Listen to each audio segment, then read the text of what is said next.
മാതാവിനെ തിരുസ്വരൂപം വണങ്ങിയും തൊട്ടും പ്രാർത്ഥിക്കാൻ വേണ്ടി അൾത്താര തുറന്നു കൊടുക്കുന്ന സമയമാണ്. രാവിലെ 5 മണി മുതൽ തുറക്കും.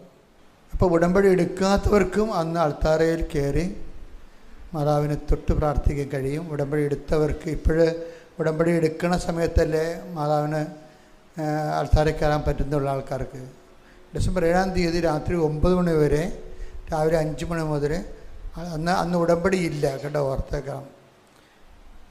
ഡിസംബർ 7-ാം തീയതി നമുക്ക് പുതിയ ഉടമ്പടി എടുക്കുകയോ ഉടമ്പടി പുതുക്കുകയോ ചെയ്യുന്നില്ല. മറിച്ച് ഉച്ചയ്ക്ക് ആരാധന ഉണ്ടാകും, ആ 2:30 മണിക്ക്. രാവിലെ കുർബാന ഉണ്ടാകും. ബാക്കി എല്ലാ സമയങ്ങളിലും ചിട്ടയായി നിന്നുകൊണ്ട് മാതാവിനെ വണങ്ങി പ്രാർത്ഥിച്ചു പോകാനുള്ള, ആൾക്കാരെ കയറി മാതാവിനെ വണങ്ങി പ്രാർത്ഥിച്ചു പോകാനുള്ള അവസരം ഉണ്ടായിരിക്കും. ഇത് പറയാൻ കാര്യം, ഒത്തിരി പേര് പലപ്പോഴായിട്ട് ഞങ്ങൾക്ക് ആൾക്കാരെ കയറി ഒന്ന് പ്രാർത്ഥിക്കാൻ പറ്റുമോ എന്ന് ചോദിക്കും. അപ്പോൾ എല്ലാ ദിവസവും നമുക്കിവിടെ ഉടമ്പടി ഉള്ളത് കാരണം ഉടമ്പടിക്കാരും പിന്നെ ഉടമ്പടി അല്ലാത്തവരും തമ്മിലേക്ക് ഇവിടെ ഭയങ്കര മിക്സ് ചെയ്യാതിരിക്കാൻ വേണ്ടിയാണ് നമ്മൾ ആൾത്താര അടച്ചു വെച്ചിരിക്കുന്നത്. ഉടമ്പടിക്കാർ തന്നെ രാവിലെ മുതൽ വൈകുന്നേരം വരെ ഉണ്ട്. അപ്പം അതുകൊണ്ട് ഈ ഡിസംബർ 7-ാം തീയതിയാണ് എല്ലാവർക്കും അടുത്ത് വന്ന് മാതാവിനെ തൊട്ട് പ്രാർത്ഥിക്കാനുള്ള അവസരമുണ്ട്. പക്ഷേ ചീട്ടും വഴിയായിരിക്കും ചെയ്യണത്. പരിശുദ്ധ പരമദിവ്യകാരുണ്യത്തിന് ആരാധനയും സ്തുതിയും പുകഴ്ചയും ഉണ്ടായിരിക്കട്ടെ.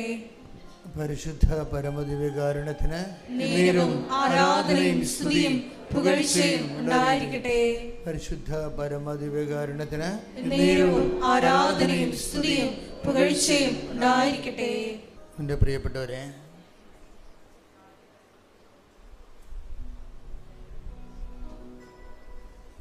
ഉടമ്പടിയുടെ ഒരു ഉദ്ദേശം നമ്മുടെ താൽക്കാലികമായ ഒരു ജീവിത പ്രശ്നം പെട്ടെന്ന് പരിഹരിച്ച് കിട്ടുക മാത്രമാണെങ്കിൽ കുറച്ച് താമസം വരും. അങ്ങനെ ഒരു ടെമ്പററി റിലേഷൻ, അതിൻ്റെ കാരണം എന്താണെന്ന് വെച്ച് കഴിഞ്ഞാൽ, നമ്മുടെ ഉടമ്പടിയുടെ ഉദ്ദേശം നമ്മുടെ ഇപ്പോഴത്തെ ജീവിത പ്രശ്നത്തിനൊരു പരിഹാരം പെട്ടെന്ന് കാണുക. അങ്ങനെയല്ല ആൾക്കാർ സാക്ഷ്യം പറയുന്നത്, അതിൽ തെറ്റൊന്നുമില്ല, അത് നടക്കും. പക്ഷെ അതല്ല, അങ്ങനെ ഒരു ജീവിത പ്രശ്നം പെട്ടെന്ന് പരിഹരിക്കുക മാത്രമാണ് ഉടമ്പടി എടുക്കുന്നവരുടെ ഉദ്ദേശമെങ്കിൽ ഉടമ്പടി ശരിക്കും താമസിക്കും, ഒരു സംശയമില്ല. ചില ആൾക്കാരുടെ ഉടമ്പടിയെങ്കിലും വളരെ താമസിക്കുന്നുണ്ട്, ഞങ്ങൾ പ്രതീക്ഷിക്കുന്നതിനേക്കാൾ കൂടുതൽ താമസിക്കുന്നുണ്ട്. ഞാൻ തന്നെ അത്ഭുതപ്പെടും, അത്രയും താമസിക്കേണ്ട കാര്യമില്ലല്ലോ എന്ന് ഓർക്കും. അതിൻ്റെ കാരണം എന്ന് വെച്ച് കഴിഞ്ഞാൽ, അവിടെ കയ്യിൽ നിന്ന് ആദ്യമേ വന്നിരിക്കുന്ന ഒരു ചെറിയ, അവരെ കുറ്റം പറയാൻ നമുക്ക് പറ്റത്തില്ല, അവർക്ക് അറിയത്തില്ല കാര്യം. അതുകൊണ്ടാണ് ആ വിഷയം, ഇപ്പോൾ വസ്തു വിൽക്കുക, അല്ലെങ്കിൽ മകളുടെ കല്യാണം നടക്കുക, അല്ലെങ്കിൽ കുഞ്ഞുങ്ങളില്ലാത്തവർ കുഞ്ഞുങ്ങളുണ്ടാവുക, അല്ലെങ്കിൽ വിസ പുതുക്കുക, ചിലർക്ക് അതുമാത്രമായിരിക്കും ഉടമ്പടിയുടെ ഉദ്ദേശം. അപ്പോൾ ശരിക്കും താമസിക്കും. അത് മാത്രമാണെങ്കിൽ നിങ്ങളെ ഉടമ്പടി എടുക്കേണ്ട കാര്യമില്ല. കാരണം നാട്ടിൽ പ്രാർത്ഥിച്ചാലും മതി. കാര്യം അത് താമസിക്കും. എന്താ വിഷയം എന്ന് പറഞ്ഞത്, ഉടമ്പടിയിൽ നമ്മൾ ആരോടാണ് ഉടമ്പടി ചെയ്യണതെന്ന് ആദ്യമേ നിങ്ങൾ മനസ്സിലാക്കണം. ആരോടാണ് ഉടമ്പടി ചെയ്യണത്? ഈശോയോടല്ല ഉടമ്പടി ചെയ്യണത്. അതുകൊണ്ട് തന്നെയുള്ളൊരു കുഴപ്പം, ഈശോയോട് നമുക്കൊരു ടെമ്പററി റിലേഷൻസ് സാധ്യമല്ല. അതാണ് കുഴപ്പം. അത് മനസ്സിലായ? ഒരു താൽക്കാലിക ബന്ധം ഈശോയുമായിട്ട് സാധ്യമല്ല. അതിൻ്റെ കാരണം, എല്ലാ വചനത്തിനും 2 ബോഡിയുണ്ട്. എല്ലാ വചനങ്ങൾക്കും 2 ശരീരമുണ്ട്, 2 ജ്ഞാനമാർഗങ്ങളുണ്ട് എല്ലാ വചനങ്ങൾക്കും. ഒന്ന് അതിൻ്റെ ഇമ്മീഡിയറ്റ്, പിന്നെ അതിൻ്റെ ലാറ്ററൽ പാർട്ടും. പെട്ടെന്ന് നമുക്ക് മനസ്സിലാകുന്നത് ഒരു അറിവിൻ്റെ തലമുണ്ട്, അല്പം കഴിഞ്ഞ് മനസ്സിലാകുന്ന ഒരു ജ്ഞാനത്തിൻ്റെ തലമുണ്ട്. വചനത്തിന് 2 അറിവിൻ്റെ ആസ്വാദന അനുഭവ തലങ്ങളുണ്ട്. വചനത്തിന് 2 അനുഭവ തലങ്ങളുണ്ട്.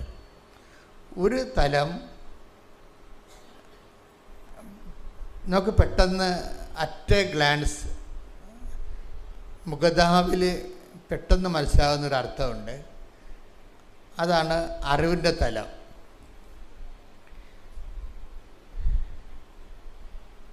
കുറച്ച് കഴിഞ്ഞ് മനസ്സിലാകുന്ന ഒരർത്ഥമുണ്ട്. അതാണ് ജ്ഞാനത്തിൻ്റെ തലം. ഈടുറ്റ വചന ഉപാസകരെ ജ്ഞാനതലത്തിന് കൂടി പ്രാധാന്യം കൊടുക്കും. അല്ലാതെ കാര്യമാത്ര പ്രസക്തർ ഇപ്പോഴുള്ള വിഷയത്തിനെ പ്രാധാന്യം കൊടുക്കത്തുള്ളൂ.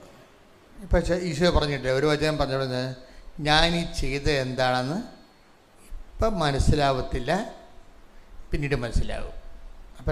അപ്പം മനസ്സിലാക്കേണ്ട 2 തലമുണ്ട്. ഇപ്പം മനസ്സിലാക്കണ കാര്യമുണ്ട്, പിന്നീട് മനസ്സിലാക്കണ കാര്യമുണ്ട്. അപ്പോൾ ഈ പിന്നീട് മനസ്സിലാക്കണമെന്ന് പറയുമ്പോൾ ഈ ആൾ ക്രിസ്തു ജ്ഞാന ഉപാസകയായി ഇങ്ങനെ ക്രിസ്തുവിനെ ഫോളോ ചെയ്തുകൊണ്ടേയിരിക്കണം. അല്ലാതെ ഓൾറെഡി സഡൻ ഒരു ജോലിയില്ല എന്നും പറഞ്ഞുകൊണ്ട് കർത്താവിൻ്റെ കവന്നടിച്ച് വീണ് കിട്ടിയാൽ കിട്ടി പോയെന്നും പറഞ്ഞ് അതോടുകൂടി ആ ചാപ്റ്റർ ക്ലോസ് ചെയ്ത് പോകുന്നവരില്ലേ, അവരെ സംബന്ധിച്ചിടത്തോളം ദൈവത്തിന് നിങ്ങളെ വിശ്വസിക്കാൻ നിങ്ങൾ സമയം കൊടുക്കണ്ടേ? ഇതാണ് വിഷയം. ദൈവത്തിന് നിങ്ങളെ ഒന്ന് വിശ്വസിക്കാൻ ദൈവത്തിന് നിങ്ങൾ സമയം കൊടുക്കണം. നമ്മൾ ദൈവത്തെ വിശ്വസിക്കണം അല്ലെന്ന് ഞാൻ എപ്പോഴും നിങ്ങളോട് പറഞ്ഞിട്ടുണ്ട്. കാര്യം ദൈവത്തിന് നിങ്ങളെ വിശ്വസിക്കാൻ നിങ്ങൾ ദൈവത്തിന് സമയം കൊടുക്കണം. അതിനെന്ത് ചെയ്യും? അതിൻ്റെ ലാറ്റർ പാർട്ട് ഇപ്പം നിങ്ങൾക്ക് മനസ്സിലാവത്തില്ല, പിന്നീട് മനസ്സിലാകുന്ന എന്ന് ഈശോ പറയുമ്പോൾ ഒരു കണ്ടിന്യൂ റിലേഷനാണ് ഈശോ ഉദ്ദേശിക്കുന്നത്. അല്ലാതെ ഒരു താൽക്കാലിക വീടില്ല, ജോലിയില്ല, വിവാഹമില്ല എന്നും പറഞ്ഞുള്ള താൽക്കാലിക റിലേഷൻസ് ഈശോയുമായിട്ട് സാധ്യമല്ല. അത് ആണ് എൻ്റെ ഒരു ഗുഡൻസ്. നിങ്ങളൊരു കണ്ടിന്യൂ റിലേഷനെയാണ് ഈശോയുമായിട്ട് മുന്നോട്ട് പോകണമെന്നുണ്ടെങ്കിൽ നിങ്ങൾ ആദ്യമേ ചില നിലപാടുകൾ എടുക്കണം. എന്താണ്? ഞാൻ ഈ പറയുന്ന വിഷയം എനിക്ക് തന്നെ ഗുണമോ എനിക്ക് തന്നെ ദോഷമോ എന്ന് എനിക്കറിയത്തില്ല, പക്ഷേ എനിക്ക് ഒന്നറിയാം, ഞാൻ ഈ വിഷയം കിട്ടിയാലും കിട്ടിയില്ലെങ്കിലും ഞാൻ നിൻ്റെ കൂടെ തന്നെ നിൽക്കും. അതാണ് നമുക്കെടുക്കാവുന്നൊരു നിലപാട്. മനസ്സിലായില്ലേ? അത് ബുദ്ധിപൂർവമായൊരു നിലപാടാണ്. കാര്യം കർത്താവുമായിട്ട് നമുക്കൊരു ടെമ്പററി റിലേഷൻസ് സാധ്യമല്ലാത്തത് കൊണ്ടാണ്. അപ്പോൾ എൻ്റെ വിഷയം കിട്ടിയാലും എൻ്റെ ജപ്തി നടപടി ആണിപ്പോൾ എനിക്കുള്ളത്, അത് മാറിയാലും മാറിയില്ലേലും ഞാൻ നിന്നെ തന്നെ സേവിച്ച് നിൻ്റെ കൂടെ തന്നെ നിൽക്കും എന്ന് ഇപ്പം അച്ഛൻ പറഞ്ഞത് കൊണ്ടല്ല നിങ്ങൾ പറയേണ്ടത്. നിങ്ങളതൊരു തീരുമാനമായിട്ടെടുക്കണം മനസ്സിൽ. അതിന് എന്താണ് അടിസ്ഥാനമെന്ന് നിങ്ങൾ എന്നോട് ചോദിച്ചാൽ ജനകോടികളുടെ യേശു അനുഭവം തന്നെയാണ്. ഈശോനെ അനുഭവിച്ചിട്ടുള്ളവർ അങ്ങോട്ടങ്ങോട്ട് ചെല്ലുന്തോറും കുറച്ചുകൂടി റിലേഷൻസ് മധുരതരമാകാൻ സാധ്യതയുണ്ട്. നിങ്ങളെ പെട്ടെന്ന് കിട്ടുന്ന വിഷയത്തിൽ ആസ്പദമാക്കിയിട്ട് ഇനി വേറെ ഒരു ജ്ഞാനം പറഞ്ഞു തരാനുള്ളത്, ഇപ്പം നിങ്ങൾ എടിപിടി എന്നും പറഞ്ഞൊരു വിഷയത്തിന് കർത്താവിൻ്റെ അടുത്ത് തിരുസന്നിധി വന്നു, ചിലപ്പോൾ അപ്പം തന്നെ അതിന് മറുപടി ഉണ്ടാവും. അത് അത്ര നല്ല കാര്യമല്ല ശരിക്കും പറഞ്ഞാൽ അപ്പം തന്നെ മറുപടി ഉണ്ടാകണത്. അതിൻ്റെ അപ്പം തന്നെ മറുപടി ഉണ്ടാകുന്ന ഒരു കാര്യം, ദൈവം നിന്നെ വിശ്വസിക്കണില്ല എന്ന് കൂടി അതിന് അർത്ഥമുണ്ട്. കാര്യം എന്താണ്? നിനക്ക് നിൻ്റെ ഈ വിഷയത്തിന് ഇപ്പം സമാധാനം തന്നില്ലെങ്കിൽ നീ 4 കാല വീണ് ഓടുവെന്നും അടുത്ത ആഴ്ച നീ കർത്താവിൻ്റെ തിരുസന്നിധിയിൽ മാഞ്ഞു പോകുമെന്നും ദൈവത്തിന് അറിയാം. അപ്പം അങ്ങനെ പോകാതിരിക്കാൻ വേണ്ടി ചില സമയത്ത് ഒറ്റയടിക്ക് കർത്താവ് പടപടാന്ന് 1-2 അനുഗ്രഹങ്ങൾ അങ്ങനെ തരും. പിന്നെ ഒരു ഗ്യാപ്പ് ഉണ്ടാകും. ചിലർക്ക് ദൈവം നേരത്തെ ഇപ്പോൾ ഓളോടെ ഇവിടെ വരുന്നവരെല്ലാം ഫ്രഷ് ഹാൻഡ്സ് അല്ലല്ലോ. നേരത്തെ ദൈവമായിട്ട് കുറച്ച് അനുഭവ സമ്പത്തുള്ള ആൾക്കാരാണെങ്കിൽ, നേരത്തെ കർത്താവുമായിട്ട് കുറച്ച് അനുഭവ സമ്പത്തുള്ളവരാണെങ്കിൽ ചിലപ്പോൾ ലാഗ് ചെയ്യാൻ സാധ്യതയുണ്ട്. ഉടമ്പടി ഉടനടി പരിഹാരമാണ്, അതിന് മാറ്റമൊന്നുമില്ല. അത് നമ്മളെല്ലാ ദിവസവും സാക്ഷ്യം കേട്ടുകൊണ്ടിരിക്കുന്നതാണ്. എങ്കിലും എല്ലാവർക്കും ആ തൊപ്പി ചേരത്തില്ല. നേരത്തെ കർത്താവുമായിട്ടൊക്കെ കുറച്ച് ബന്ധവും അടുപ്പവും ഒക്കെ ഉള്ള ആൾക്കാരാണെങ്കിൽ നിങ്ങൾ പെട്ടെന്നൊരു അനുഭവം നോക്കേണ്ട കാര്യമില്ല. എന്താ വെച്ചാൽ കർത്താവ് നീ നിൽക്ക്, നിന്നെ എനിക്കറിയാം, എനിക്ക് നിന്നെ അറിയാം, നിനക്ക് എന്നെ അറിയാം, നീ നിൽക്കെന്ന് പറയും. അപ്പോൾ ഒരു അനുഗ്രഹം ബ്ലോക്ക് ചെയ്യുകയോ താമസം ചെയ്ത് കഴിഞ്ഞാൽ അതിൻ്റെ അർത്ഥം നീ നിൽക്ക് എന്നതിൻ്റെ അർത്ഥം എനിക്ക് നിന്നോട് കൂടുതൽ സംസാരിക്കാനും ഇൻട്രാക്ട് ചെയ്യാനും ഈ ക്യാഷ് ആൻഡ് കൈൻഡിൻ്റെ മെറ്റീരിയൽ ബെനഫിറ്റ്സിൻ്റെ അപ്പുറത്ത് നമ്മൾ തമ്മിലൊരു മെറ്റഫോറിക്കൽ ആയിട്ടുള്ള റിലേഷൻസ് ഉണ്ട്, ഒരു വസ്തു വിഷയാതീതമായ ഒരു ആധ്യാത്മികതയുണ്ട്. വിഷയം താമസിക്കുമ്പോൾ ശ്രദ്ധിക്കണം, അത് വിഷയാതീതമായ ഒരു ആധ്യാത്മികതയിലേക്ക് കർത്താവ് അത് അംഗീകരിച്ചിട്ടുണ്ടെന്നാണ് എൻ്റെ അർത്ഥം. അത് വളരെ നിസ്സാര കാര്യമല്ല. കഴിഞ്ഞ ദിവസം ഞാൻ നമ്മുടെ അലക്സച്ചനില്ലേ, അലക്സച്ചൻ്റെ പള്ളിയിലെ ഒരു പോപ്പുലർ മിഷൻ ധ്യാനം നടന്ന്. അപ്പം അച്ഛൻ എന്നോട് പറഞ്ഞ് ധ്യാനം കഴിയുമ്പോൾ ഒരു സമാപന സന്ദേശം കൊടുക്കണമെന്ന് പറഞ്ഞു. അപ്പം ഞാൻ അച്ഛൻ്റെ പള്ളിയിൽ സന്ധ്യയ്ക്ക് 7 മണിക്ക് പോയി. അപ്പം സമാപന സന്ദേശം വേണമെങ്കിൽ എനിക്കൊരു 1000 സമാപന സന്ദേശം കൊടുക്കാൻ പറ്റും. എൻ്റെ ജോലി തന്നെ ഇതാണല്ല, എത്രയോ വർഷമായി. പക്ഷെ ഞാനത് അതിൻ്റെ അകത്തൊരു സത്യസന്ധത ഇല്ലായ്മ കാരണം സമാപന സന്ദേശം ആരാ കൊടുക്കേണ്ടത്? ഒരു ധ്യാനം പൂർണ്ണമായിട്ട് തീരുകയാണ്. അപ്പം എൻ്റെ സമാപന സന്ദേശം കൊടുക്കാൻ എന്നോട് പറഞ്ഞതാണ്. അപ്പം ഞാൻ അവിടെ പോയി ഒരു 3/4 മണിക്കൂറോളം ഇരുന്ന് പ്രാർത്ഥിച്ചു. അച്ഛൻ്റെ പള്ളിയിൽ പോയി ആ ധ്യാനത്തിൻ്റെ പുറകെ സങ്കീർത്തി പോയിരുന്നുണ്ട് 3/4 മണിക്കൂർ പ്രാർത്ഥിച്ച്. സമാപന സന്ദേശം ആരാ കൊടുക്കേണ്ടത്? അത് കർത്താവല്ലേ കൊടുക്കേണ്ടത്? അതാണ് വിഷയം. സമാപന സന്ദേശം ആരാ കൊടുക്കേണ്ടത്? കർത്താവ് കൊടുക്കേണ്ടത്. അപ്പം അതെനിക്കറിയാം. എനിക്ക് വേണമെങ്കിൽ ഒരു 1000 സന്ദേശം എൻ്റെ കയ്യിലോട്ട് കൊടുക്കാൻ. അപ്പം അത് ഞാനായിരിക്കും കൊടുക്കുന്നത്. അവിടെ കർത്താവിന് ചെയറില്ല. അതാണ് ഈ ഞായറാഴ്ച പള്ളിപ്രസംഗങ്ങൾക്കുണ്ടാകുന്നൊരു അപായം. അതാണ് അവർ എന്തെങ്കിലും പുസ്തകങ്ങൾ നോക്കിയിട്ട് ഒരു പോയിൻറ്റ്സ് കണ്ടുപിടിച്ചിട്ട് 2 പോയിൻറ്റ്സ്. യൂറോപ്യൻ സഭ ഇരുന്ന് പോയതിൻ്റെ കാരണം സായിപ്പിൻ്റെ പോയിൻറ്റ്സാണ്.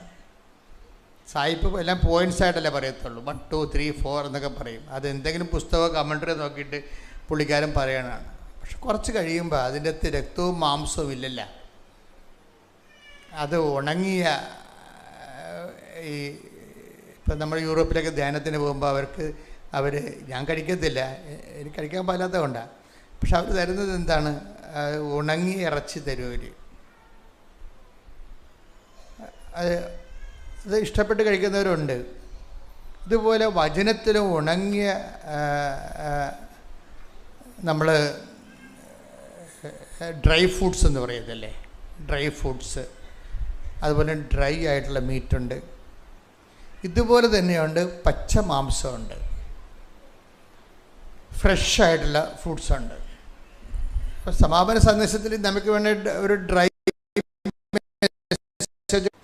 നേരത്തെ നമ്മൾ പഠിച്ചു വെച്ചിരിക്കുന്ന സാധനം അത് 1 2 3 പോയിൻറ്റ്സ് കൊടുക്കുമ്പോൾ ഓക്കെയാകും. 2 പൈങ്കിളി കഥയും കൂടി പറയുമ്പോൾ ആൾക്കാർ ഓക്കെയാകും. പക്ഷെ ദൈവം ഓക്കെ ആകത്തില്ല. അതാണ് പ്രശ്നം.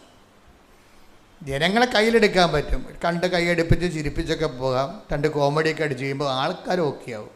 പക്ഷെ ദൈവം ഓക്കെ ആകത്തില്ല. അപ്പം അതുകൊണ്ട് ഞാൻ 3/4 മണിക്കൂർ അവിടെ ഇരുന്ന് പറഞ്ഞ് കർത്താവേ, ജനങ്ങളോട് നീയാണ് സംസാരിക്കേണ്ടത്, ഞാനല്ലല്ലോ സംസാരിക്കേണ്ടത്. What I am to speak, ഞാൻ എന്താണ് സംസാരിക്കേണ്ടത്? ഞാൻ സംസാരിക്കാനല്ല വിഷയം, നീയല്ലേ ഇവിടെ സംസാരിക്കേണ്ടത്. അപ്പം നീ സംസാരിക്കണം, എന്നിട്ട് നീ പറയണത് ഞാൻ അവരോട് പറഞ്ഞോളാം എന്ന് പറഞ്ഞു. അപ്പം ഞാനൊരു വിശ്വാസപ്രമാണം ചെയ്തതിന് ശേഷം കർത്താവ് എന്താണ് സമാപനത്തിൽ അവരോട് സംസാരിക്കാൻ ഉദ്ദേശിക്കണമെന്ന് നോക്കിയിട്ട് ഞാൻ വചനം തുറന്നു. വചനം തുറക്കുമ്പോൾ എനിക്ക് കിട്ടിയ വചനം 12 ലൂക്കയുടെ സുവിശേഷമാണ്, 19-ാം അധ്യായമാണ്. 48 തിരുവചനം. ആദ്യം എനിക്ക് മനസ്സിലായില്ല, പിന്നീട് എനിക്ക് വല്ലാത്ത മനസ്സിലാക്കലായിപ്പോയി. Take the word of God. ശ്രദ്ധിക്കട്ടെ. ഹല്ലേലൂയ, ഹല്ലേലൂയ, ഹല്ലേലൂയ, ഹല്ലേലൂയ, ഹല്ലേലൂയ. യേശുവേ നന്ദി, യേശുവേ സ്തുതി. ഹല്ലേലൂയ. ലൂക്ക 19:48. ലൂക്ക 19:48. എന്നാൽ അവർക്ക് ഒന്നും ചെയ്യാൻ കഴിഞ്ഞില്ല. കാരണം ജനങ്ങളെല്ലാം അവന്റെ വാക്കുകളിൽ മുഴുകി അവനെ വിട്ടുപോകാതെ നിന്നു. അപ്പം അതാണ് ആ പോപ്പുലർ മിഷൻ ധ്യാനം കഴിഞ്ഞപ്പോൾ അവിടെ ജനങ്ങളുടെ ഹൃദയത്തിൽ സംഭവിച്ച കാര്യം എന്താണ്? ജനങ്ങളെല്ലാം കർത്താവിൻ്റെ വചനങ്ങളിൽ മുഴുകി കർത്താവിനെ വിട്ടുപോകാതെ നിൽക്കുകയാണ്. മനസ്സുകൊണ്ട് കർത്താവിനോട് പറയുക, കർത്താവേ ഞങ്ങളെ വിട്ടുപോകല്ലേ എന്ന് പറയും. അപ്പം അതുകൊണ്ട് എന്താ മെച്ചമുണ്ടായത്? അതിൻ്റെ ആദ്യത്തെ വാക്കാണ് പ്രാർത്ഥന. ഈശോനെ പിടിക്കാൻ വേണ്ടി വിട്ട ആൾക്കാരുണ്ടല്ലോ, തിന്മയുടെ ശക്തി, അവർക്ക് ഒന്നും ചെയ്യാൻ കഴിഞ്ഞില്ല. വാക്കൊന്നൊരു വായിച്ചേ. എന്നാൽ അവർക്ക് തിന്മയുടെ ശക്തികളാണ്, അവർക്ക് ഒന്നും ചെയ്യാൻ കഴിഞ്ഞില്ല. കാരണം ജനങ്ങളെല്ലാം അവന്റെ വാക്കുകളിൽ മുഴുകി അവനെ വിട്ടുപോകാതെ നിന്നു. അപ്പൊ ഈശോ എന്ന് പറഞ്ഞ ഇതാണ്, ജനങ്ങൾ ഇപ്പോൾ ഓക്കെയാണ്, അവർ അഭിഷേകത്തിലാണ്, കർത്താവിൻ്റെ വാക്കുകൾ മുഴുകി നിൽക്കുകയാണ്. ഇനി ഈ അരൂപി നിലനിർത്താൻ പറയണം. കാര്യം ആർക്കും ഒന്ന് നമ്മൾ കർത്താവിൻ്റെ വചനത്തിൽ കണ്ടിന്യൂറ്റിയോടുകൂടി നിൽക്കുകയാണെങ്കിൽ നോബഡി ക്യാൻ ഹർട്ടസ്. ആർക്കും ഒന്നും ചെയ്യാൻ പറ്റത്തില്ല. എന്ന് വെച്ച് കഴിഞ്ഞാൽ തിന്മയുടെ ശക്തികൾക്ക് ഒരിക്കലും നമ്മളെ തൊടാൻ പറ്റത്തില്ല. തിന്മയുടെ ശക്തികളെന്ന് പറഞ്ഞാൽ എന്താണെന്ന് വെച്ച് കഴിഞ്ഞാൽ, ബേസിക്കായിട്ട് ഒരു വിഷയം തിന്മയാകുന്നത് എങ്ങനെയാണ്? ക്രിസ്തുവിൽ നിന്ന് നമ്മളെ അകറ്റിക്കളയുന്ന എല്ലാം നമ്മുടെ തിന്മയായിരിക്കും. അങ്ങനെയുള്ളൂ. നന്മ തിന്മകളെന്ന് പറയുമ്പോൾ പഴയ നിയമത്തിൽ ഒരു പഴം കഴിക്കണതും കഴിക്കാത്തതുമായിട്ടാണ്. പക്ഷെ നിങ്ങളോർക്കും പഴം കഴിക്കണമെന്നല്ല പ്രശ്നം. ദൈവത്തിൻ്റെ വചനം അനുസരിക്കുന്നതും അനുസരിക്കാത്തതുമാണ് നന്മയും തിന്മയുമായിട്ട് പഴയ നിയമത്തിൽ വരേണ്ടത്. അതിൽ പഴത്തിൻ്റെ ഫിഗറേറ്റീവിൽ അവതരിപ്പിക്കുന്നത് മാത്രമേ ഉള്ളൂ. അതിൻ്റെ ജിസ്റ്റ് എന്താണ്? ദൈവത്തിൻ്റെ വചനം, ദൈവത്തിൻ്റെ കൽപ്പന അവർ സ്വീകരിക്കുകയോ നിരസിക്കുകയോ ചെയ്യാം. അതാണ് നന്മയും തിന്മയും എന്ന് പറയുന്നത്, നന്മ തിന്മകളുടെ വൃക്ഷം. അപ്പം നന്മ തിന്മയെന്ന് പഴയ നിയമത്തിൽ പറയുന്നത് വചനം തന്നെയാണ്. വചനം അനുസരിക്കുന്നത്, സ്വീകരിക്കുന്നത് നന്മയും വചനം തിരസ്കരിക്കുന്നത് തിന്മയുമാണ്. പുതിയ നിയമത്തിൽ വരുമ്പോൾ വചനം മാംസമായ ഈശോയാണ് നന്മ തിന്മയുടെ അടിസ്ഥാനം. പുതിയ നിയമത്തിൽ വരുമ്പോൾ ഈശോനെ സ്വീകരിക്കുകയോ, ഈശോയാണ് ജീവൻ്റെ ബലമെന്ന് പറയണത്, ഈശോനെ സ്വീകരിക്കുകയോ സ്വീകരിക്കാതിരിക്കുകയോ ചെയ്യുന്നതാണ് നന്മ തിന്മകളുടെ മാനദണ്ഡമെന്ന് പറയണത്. അപ്പം തിന്മകൾ നമ്മുടെ ഉള്ളിലേക്ക് വരണ ഒരു സമയമെന്ന് പറയുമ്പോൾ അതിനെ ഇൻടൈറ്റ് ചെയ്ത് കളയണം. അപ്പം എങ്ങനെയാണ് ചെയ്യണത്? ജനങ്ങളെല്ലാം ഒന്നൊരു വായിച്ച വചനം. എന്നാൽ അവർക്ക് ഒന്നും ചെയ്യാൻ കഴിഞ്ഞില്ല. കാരണം ജനങ്ങളെല്ലാം അവന്റെ വാക്കുകളിൽ മുഴുകി അവനെ വിട്ടുപോകാതെ നിന്നു. അപ്പം അതാണ് വിഷയം. അവനെ വിട്ടുപോകാതെ നിന്നു, അതാണ് വിഷയം. നമ്മുടെ വിഷയം നമ്മൾക്ക് ഏതെങ്കിലും ഒരു പ്രാർത്ഥനയുടെ കാര്യം നടന്നില്ലേ എന്ന് വിചാരിച്ചുകൊണ്ടാണ് ആൾക്കാർ ദൈവത്തിൽ നിന്ന് കൂടെ നിൽക്കണതും വിട്ടുപോണതും. വിഷയാധിഷ്ഠിതമാണ് റിലേഷൻസ്. ഇവിടെ ഇപ്പോൾ ഇതിൻ്റെ അകത്ത് വന്നിരിക്കുന്നത്, ഇപ്പോൾ ഈ കൂട്ടായ്മ തന്നെ നോക്കിയോ, ഇതിൻ്റെ അകത്ത് ഒരു 40% ഉള്ള നോൺ കാത്തലിക്സാണ്, നോൺ ക്രിസ്ത്യൻസും ഉണ്ട്.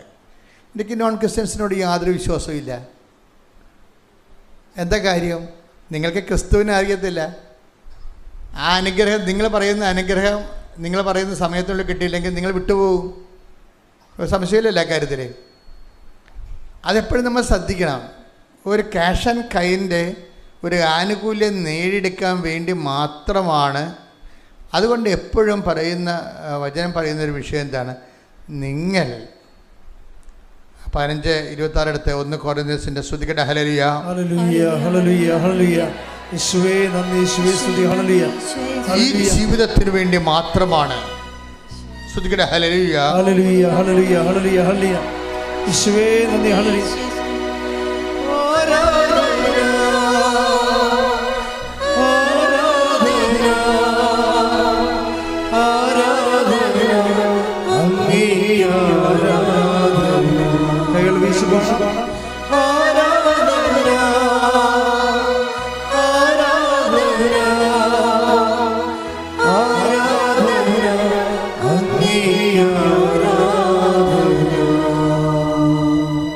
കൊരിന്തോസ് 15:19. അത് കൊരിന്തോസ് 15:19. ഈ ജീവിതത്തിന് വേണ്ടി മാത്രം, ഈ ജീവിതത്തിന് വേണ്ടി മാത്രം ക്രിസ്തുവിൽ പ്രത്യാശ വച്ചിട്ടുള്ളവരാണെങ്കിൽ, ക്രിസ്തുവിൽ പ്രത്യാശ വച്ചിട്ടുള്ളവരാണെങ്കിൽ നമ്മൾ എല്ലാ മനുഷ്യരെയും കാൾ നിർഭാഗ്യരാണ്.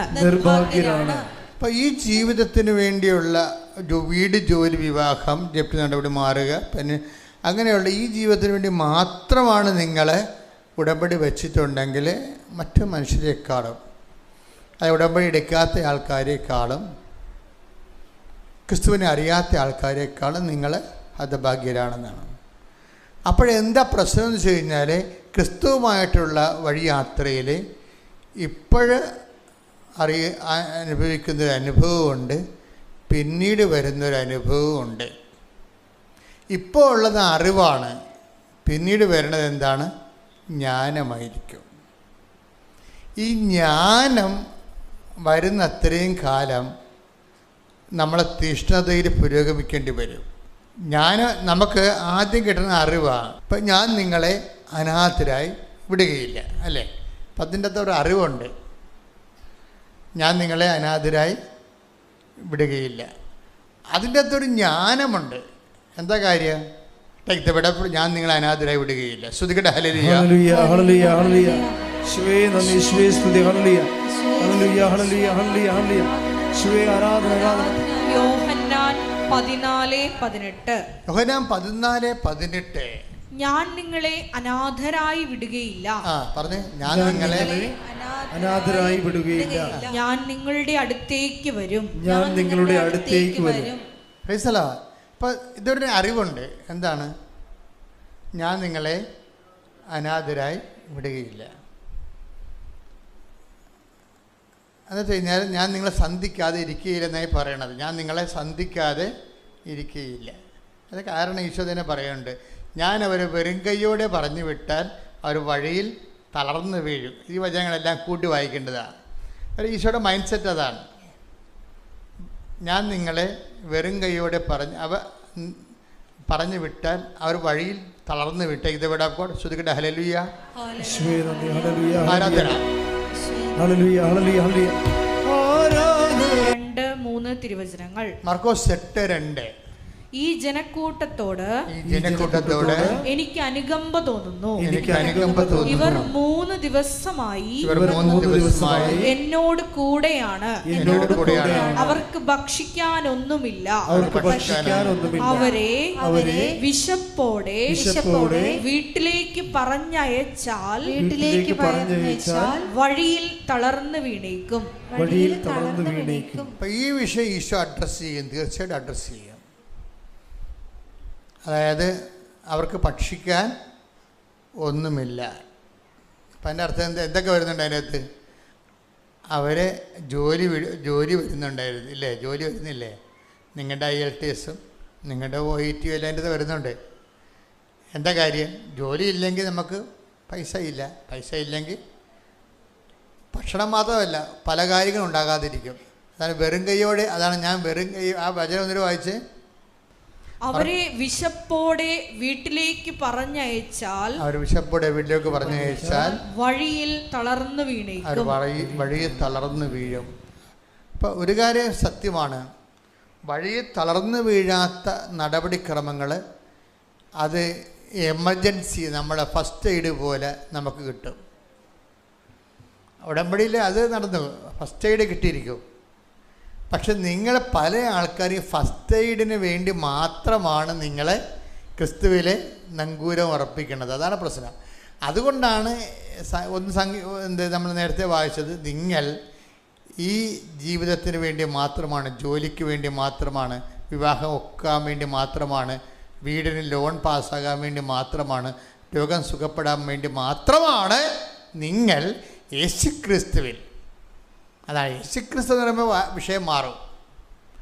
വേറെ ആരിലും പ്രത്യാശ വയ്ക്കണവരല്ല യേശുക്രിസ്തു പ്രത്യാശ വയ്ക്കുന്നവർ. അത് ഈ ജീവിതത്തിന് വേണ്ടി മാത്രമാണ് നിങ്ങൾ യേശുക്രിസ്തു പ്രത്യാശ അർപ്പിച്ചെങ്കിൽ ഈ ജീവിതത്തിന് വേണ്ടി ഓരോരോ ദൈവസങ്കല്പങ്ങളിൽ പ്രത്യാശ അർപ്പിച്ച മനുഷ്യരെക്കാളും നിങ്ങൾ ഹതഭാഗ്യവാന്മാരാണ്. അപ്പോൾ പിന്നെ നിങ്ങൾ എന്ത് ചെയ്യണം? യേശുക്രിസ്തു പ്രത്യാശ അർപ്പിക്കുന്നവരെ എന്ത് ചെയ്യണം? അതിൻ്റെ സെക്കൻഡ് ഓപ്ഷനിൽ എന്ത് ചെയ്യണം? നിത്യതയ്ക്ക് വേണ്ടി യേശുവിൽ പ്രത്യാശ അർപ്പിക്കണം. ശരിയല്ലേ? മനസ്സിലായില്ലേ? അപ്പോൾ എപ്പോഴും ക്രിസ്തുവിലേക്ക് വരുമ്പോൾ നമുക്കറിയാം, ക്രിസ്തുവിന് എപ്പോഴും വിഷയമെന്ന് പറയണത് രണ്ട് കാര്യങ്ങൾ. ഈശോ ലോകത്തിലെ കാര്യങ്ങൾ രണ്ടായിട്ട് ഈശോ തിരിക്കും. ഈ ജീവിതത്തിന് വേണ്ടിയുള്ളതും നിത്യജീവിതത്തിന് വേണ്ടിയുള്ളതും. അതിന് ഈശോ പറഞ്ഞത് എന്താണ്? പിതാവിൻ്റെ കാര്യമെന്ന് പറയും, പിന്നെന്ത് പറയും? മാനുഷിക കാര്യങ്ങളെന്ന് പറയും. കാര്യങ്ങൾ ഉണ്ട് ഈശോയ്ക്ക്, പക്ഷേ രണ്ടായിട്ട് തിരിക്കും. അമ്മയോട് അമ്മയോട് ഈശോ എന്താ പറയണത്? നിങ്ങൾ എന്തിനാണ് എന്നെ അന്വേഷിച്ചത്? ഞാൻ എൻ്റെ പിതാവിൻ്റെ കാര്യം. Take the word of God. ശ്രദ്ധിക്കട്ടെ. ഹല്ലേലൂയ, ഹല്ലേലൂയ, ഹല്ലേലൂയ, ഹല്ലേലൂയ. യേശുവേ നന്ദി, യേശുവേ ആരാധന, ആരാധന, ആരാധന. യേശുവേ നന്ദി, മഹത്വം, മഹത്വം. ലൂക്ക 2:49. ലൂക്കാ സുവിശേഷം 2:49. നിങ്ങൾ എന്തിനാണ് എന്നെ അന്വേഷിച്ചത്? നിങ്ങൾ എന്തിനാണ് എന്നെ അന്വേഷിച്ചത്? ഞാൻ എൻ്റെ പിതാവിന്റെ കാര്യങ്ങളിൽ വ്യാപൃതനായിരിക്കേണ്ടതാണെന്ന് നിങ്ങൾ അറിയുന്നില്ലേ? നിങ്ങളെന്ന് പറഞ്ഞാൽ അമ്മയ്ക്ക് കൃത്യമായിട്ട് അറിയാം. ഔഷപിതാവിനും ഒരു സെക്കൻഡ് നോളജ് ഉണ്ട് ഈ വിഷയത്തെക്കുറിച്ച്. ഫസ്റ്റ് നോളജ് അമ്മയ്ക്കാണ്. കാര്യം മംഗളവാർത്ത കിട്ടിയ അമ്മയ്ക്കാണല്ലോ. മംഗളവാർത്ത കിട്ടിയത് പിതാവിൻ്റെ കാര്യം ആരാണ് പറഞ്ഞത്? ആദ്യം അമ്മയോടല്ലേ പറഞ്ഞത്. അതുകൊണ്ടാണ് നിങ്ങൾക്ക് അറിവില്ലേ എന്ന് ചോദിക്കണത്. ഞാൻ എൻ്റെ പിതാവിൻ്റെ കാര്യത്തിൽ വ്യാപൃതനായിരിക്കേണ്ടവരാണ്, നിങ്ങൾക്ക് അറിവില്ലേ? അപ്പോൾ ഈശോയെക്കുറിച്ചുള്ള അറിവിൽ ഒരറിവെന്താണ്? ബേസിക് അറിവെന്താണ്? ഈ അന്വേഷിക്കുന്ന ആൾക്കാർ ശ്രദ്ധിക്കണം. നിങ്ങൾ എന്തിനാണ് എന്നെ അന്വേഷിച്ചത് എന്ന് വെച്ചാൽ, എന്തിനാണ് എന്നെ അന്വേഷിച്ചതെന്ന് ചോദിച്ചു കഴിഞ്ഞാൽ എന്നെ അന്വേഷിക്കണത് എന്തിനായിരിക്കണം എന്നാണ് ഈശോ പറയണത്. പറഞ്ഞ മനസ്സിലായ? എന്നെ അന്വേഷിക്കണത് എന്തിന് ആയിരിക്കണം? എന്തിനാണ് അന്വേഷിക്കേണ്ടത്? പിതാവിൻ്റെ കാര്യങ്ങളെക്കുറിച്ച് എന്നെപ്പോലെ വ്യാപൃതനാകാൻ വേണ്ടിയാണ് നിങ്ങൾ എന്നെ അന്വേഷിക്കേണ്ടത്. ഓക്കെ അല്ലേ? മനസ്സിലായ? വളരെ ശ്രദ്ധിക്കണം. നിങ്ങൾ എന്തിനാണ് എന്നെ അന്വേഷിച്ചത് എന്ന് ചോദിച്ചാൽ അതിൻ്റെ അർത്ഥം എന്താണ്? നിങ്ങൾ എന്തിനു വേണ്ടി എന്നെ അന്വേഷിക്കണം? എന്തിനു വേണ്ടി അന്വേഷിക്കണം? എന്നെപ്പോലെ നിങ്ങളും പിതാവിൻ്റെ കാര്യത്തിൽ വ്യാപൃതയാകാൻ വേണ്ടിയാണ് എന്നെ അന്വേഷിക്കേണ്ടത്. ഓക്കെ അല്ലേ? ഇനി ഒരു വിഷയം എന്ന് പറയണത്, വേറെ അപ്പം വർദ്ധിപ്പിച്ചതിൻ്റെ പിറ്റേ ദിവസം ആൾക്കാർ വട്ടിയും കൊട്ടയും എടുത്ത് പഴയ ഓർമ്മയ്ക്ക് ഈശോൻ്റെ അടുത്ത് വന്നായിരുന്നു. അപ്പം വർദ്ധിപ്പിച്ച ഒരു ദിവസം സന്ധ്യക്കായിരുന്നു, വൈകുന്നേരം ആയപ്പോഴാണ്. കുറേ ആൾക്കാർ ഭക്ഷണം കഴിച്ച് കുറേ ആൾക്കാർ വീട്ടിൽ കൊണ്ടുപോയി. വീട്ടിൽ കൊണ്ട് രാത്രി അവർ സപ്പറെല്ലാം കഴിഞ്ഞതിന് ശേഷം പറഞ്ഞു, നാളെ അവൻ രാവിലെ അപ്പം വർദ്ധിപ്പിക്കും, അതുകൊണ്ട് നമുക്ക് വെളുപ്പിന് കിട്ടണ വണ്ടിക്ക് പോയേക്കാന്ന് പറഞ്ഞ് ഓട്ടോറിക്ഷയും പിടിച്ചിട്ട് ആൾക്കാർ വന്നിരിക്കുകയാണ്. അപ്പോഴേ ഈശോ പറഞ്ഞൊരു വാക്കുണ്ട്, നിങ്ങൾ എന്തിനാണ് എന്നെ അന്വേഷിക്കണതെന്ന് എനിക്ക് അറിയാം. Take the word of God. ശ്രദ്ധിക്കട്ടെ. ഹല്ലേലൂയ, ഹല്ലേലൂയ, ഹല്ലേലൂയ. യോഹന്നാന്റെ സുവിശേഷം 6:26. യോഹന്നാൻ 6:26. യേശു പ്രതിവചിച്ചു, സത്യം സത്യമായി ഞാൻ നിങ്ങളോട് പറയുന്നു, സത്യം സത്യമായി ഞാൻ നിങ്ങളോട് പറയുന്നു, അടയാളങ്ങൾ കണ്ടതുകൊണ്ടല്ല അപ്പം ഭക്ഷിച്ച് തൃപ്തരായതുകൊണ്ടാണ് നിങ്ങൾ എന്നെ അന്വേഷിക്കുന്നത്. അപ്പൊ ഈശ്വരനെ അന്വേഷിക്കുന്ന ആൾക്കാരെ രണ്ട് തരത്തിൽ തിരിക്കാൻ പറ്റും. എന്താണ്? ഒന്ന്, അപ്പം ഭക്ഷിച്ച് തൃപ്തരായതുകൊണ്ട് അടയാളം. അപ്പം അവിടുത്തെ അടയാളം എന്ന് പറയുന്നത് അപ്പം ഭക്ഷിക്കുന്നതല്ല, ഈശോ ദൈവരാജ്യത്തിൻ്റെ അടയാളം എന്ന രീതിയിലാണ്, നിത്യതയുടെ അടയാളമാണ്. ഈശോ കാണിക്കുന്ന അത്ഭുതങ്ങളെല്ലാം നിത്യതയുടെ മുന്നാസ്വാദനങ്ങളാണ്. അതുകൊണ്ടാണ് പറയണത്, പിതാക്കന്മാർ മരുഭൂമി വെച്ച് മന്ന ഭക്ഷിച്ചു, അവർ മരിച്ചു. അതുപോലെ അല്ല ഈ അപ്പമെന്ന്. ഈ അപ്പം ഭക്ഷിക്കുന്ന നിത്യം ജീവിക്കുമെന്നാണ്. അത് ഏതപ്പത്തെക്കുറിച്ചാണ് പറയണത്? കർത്താവ് ഭാഗിച്ചു കൊടുത്ത അത്ഭുതത്തിൻ്റെ അപ്പത്തെക്കുറിച്ചല്ല പറയണത്, കർത്താവിൻ്റെ ശരീരം തന്നെയായ പരിശുദ്ധ കുർബാനയെക്കുറിച്ചാണ് പറയണത്.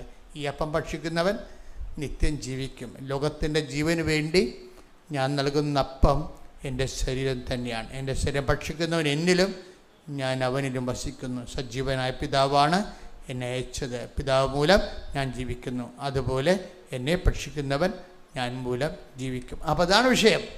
അതിൻ്റെ അടയാളമാണ്, എന്നെ ഭക്ഷിക്കുന്നവൻ ഞാൻ മൂലം ജീവിക്കും. അതിൻ്റെ നിത്യത ജീവൻ്റെ അടയാളമായിട്ടാണ്. അതാണ് അതിൻ്റെ അടയാളം. അതുകൊണ്ട് ഈശോ പറയേണ്ടത് അടയാളങ്ങൾ, നിത്യജീവൻ്റെ അടയാളങ്ങൾ കണ്ടതുകൊണ്ടല്ല, ഇന്നലെ അപ്പം ഭക്ഷിച്ചുകൊണ്ടാണ് നിങ്ങൾ എന്നെ അന്വേഷിക്കേണ്ടത്. അപ്പോൾ അത്ഭുതങ്ങൾക്ക് പുറകെ അത്ഭുതങ്ങൾ കാണാൻ വേണ്ടി വീട് ജോലി, വിവാഹം, കിണറിലെ വെള്ളം എന്നൊക്കെ പറഞ്ഞുകൊണ്ട് ഈ ഒരു പട്ടിക ഉണ്ടാക്കി ഈശോൻ്റെ കൂടെ പോയാൽ അധികകാലം പോകാൻ പറ്റത്തില്ല. അതാണ് വിഷയം. കർത്താവ് പറയും, പുറകിൽ പോകാൻ പറയും, മുമ്പിൽ കയറി നിൽക്കണ്ട, പുറകിൽ പോകാൻ പറയും. നീ മാനുഷിക കാര്യങ്ങളാണ് അന്വേഷിക്കേണ്ടത്. പത്രോസിനോട് പറഞ്ഞില്ലേ, take the word of God. ശ്രുതിക്കട്ടെ ഹല്ലേലൂയ, ഹല്ലേലൂയ, ഹല്ലേലൂയ, ഹല്ലേലൂയ. മത്തായി 16:23. യേശു തിരിഞ്ഞ് പത്രോസിനോട് പറഞ്ഞു, സാത്താനെ എന്റെ മുമ്പിൽ നിന്ന് പോകൂ, നീ എനിക്ക് പ്രതിബന്ധമാണ്. നിന്റെ ചിന്ത ദൈവികമല്ല, മാനുഷികമാണ്. ഇത് വിഷയമായത് അടിക്കടി അനുഭവങ്ങളും അതിശയങ്ങളും മാത്രം ലാക്കാക്കിക്കൊണ്ട് യേശുവിൻ്റെ പുറകെ നടന്നു കഴിഞ്ഞാൽ ഇന്നല്ലെങ്കിൽ നാളെ 10 ദിവസം വിളിച്ച വിളി നിന്നെയും വിളിക്കും. ചെകുത്താനെ വണ്ടി വിട്ടേക്കാൻ പറയും. അതാ വിഷയം. നിസ്സാരമല്ല വിഷയം. നമുക്ക് ഒരു പരിധി കഴിഞ്ഞാൽ പിന്നീട് ക്രിസ്തു ആരാണെന്ന് നമ്മൾ അറിയേണ്ടി വരും. നമ്മൾ പട്ടി ചാകണ പോലെ ചാകാതിരിക്കാൻ വേണ്ടിയാണ് അവൻ നമ്മുടെ പാപത്തിന് പരിഹാരം ചെയ്തുകൊണ്ട് നമ്മുടെ വില കൊടുത്തിരിക്കുന്നത്.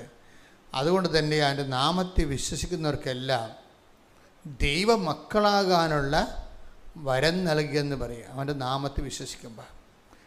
അപ്പോൾ എന്താ വിഷയം എന്ന് പറയണത്? നിത്യജീവനെ കൂടി ഉൾപ്പെടുത്തിക്കൊണ്ട് വേണം ബുദ്ധിയുള്ളവർ ക്രിസ്തുവിനെ അന്വേഷിക്കാൻ. അല്ലെങ്കിൽ കുറേ നാളത്തേക്ക് നമുക്ക് കുറച്ച് കഴിയുമ്പോൾ നമ്മൾ പുറകിൽ പോകേണ്ടി വരും.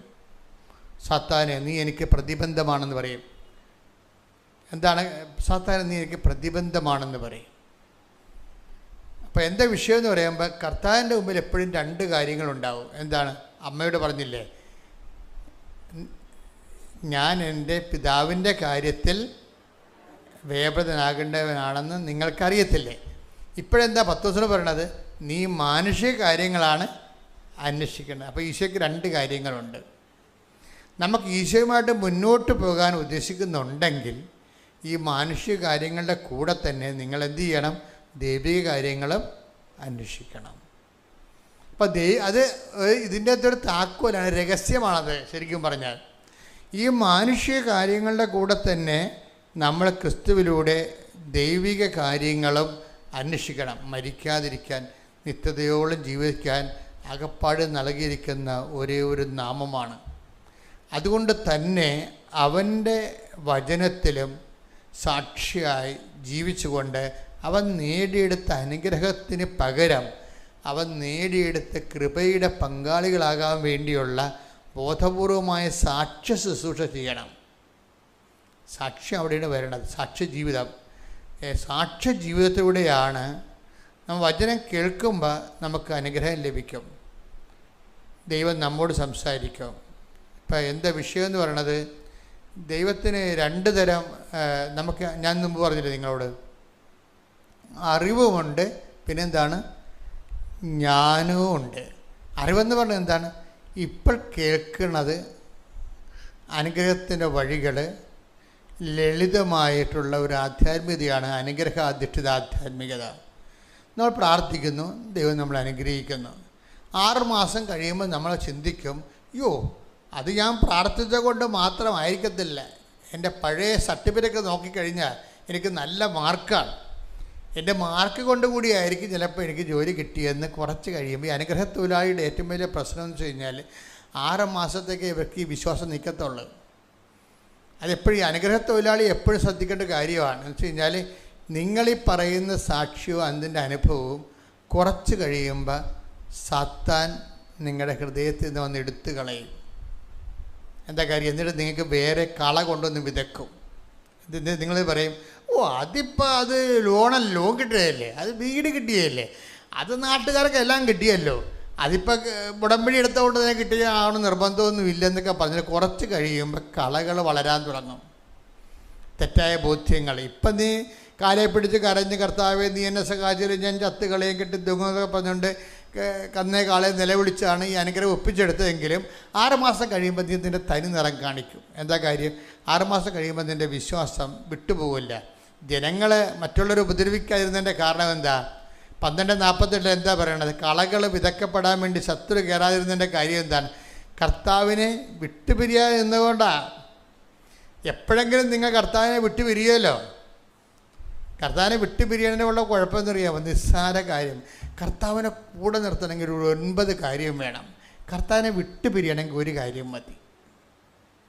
ഇപ്പം നിങ്ങളൊരുത്തനോട് 2-3 ലക്ഷം രൂപ വസ്തു വിൽക്കുമ്പോൾ തരാം എന്നും പറഞ്ഞുകൊണ്ട് മളെ കെട്ടിക്കാൻ വേണ്ടി മേടിച്ചു. എന്നിട്ട് വസ്തു നിങ്ങളുടെ അയൽവാസിന് മേടിച്ചതാണ്. എന്താ പറഞ്ഞിരിക്കണത്, മകളുടെ കല്യാണമാണ്, മനസ്സമ്മതം കഴിഞ്ഞപ്പോൾ നമുക്ക് തരാമെന്ന് പറഞ്ഞ ആൾക്കാരുടെ കാര്യം കാശ് തന്നില്ല, അതുകൊണ്ട് എന്നെ സഹായിക്കണം, അല്ലെങ്കിൽ ഞാൻ കെട്ടിത്തൂങ്ങുമെന്ന് പറഞ്ഞാൽ മേടിച്ചിരിക്കണ പൈസ മേടിക്കണേ. പിന്നെ നമ്മൾ എന്തെല്ലാം കാര്യങ്ങളൊക്കെ പറയും, ഞാൻ കറണ്ട് കമ്പിയെ പിടിക്കും, അല്ലെങ്കിൽ പൊട്ടിത്തെറിക്കും എന്നൊക്കെ പറയും.